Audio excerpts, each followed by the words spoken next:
Thank God they fired the cars.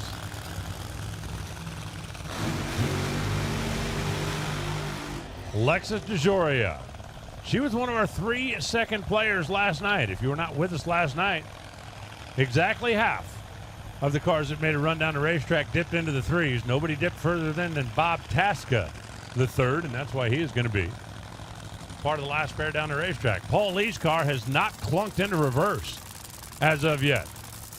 It is sitting out there about 300 feet or so, and they have not yet been able to get it into reverse.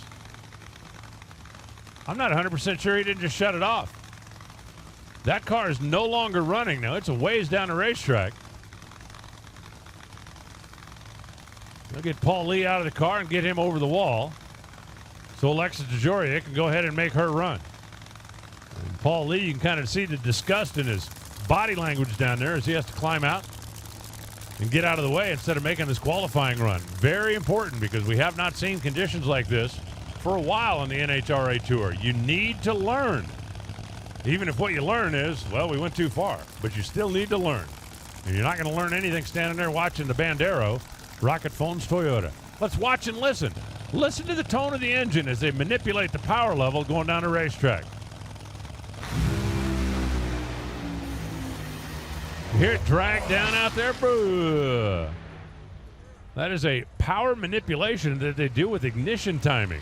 Alexa shut it off just past the 8th mile, and she goes by at 4.21 seconds, 244 miles per hour. And Paul Lee's team will go back to the pits, get reloaded, and have another shot at it this afternoon.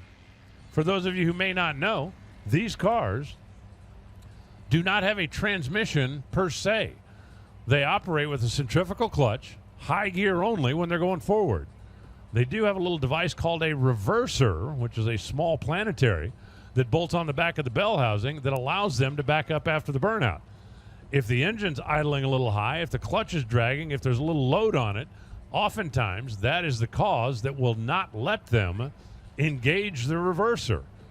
And if you can't back it up, well, you obviously cannot make the run down the racetrack. Paul Lee was inside the car doing what he was doing. You can see the crewman down there that was kind of jostling and trying to help it make the move, but unable to engage reverse means unable to make the run. And Team McLeod, they're going to stand on their 402 from yesterday, but they're going to miss the opportunity to learn out here on a hot racetrack.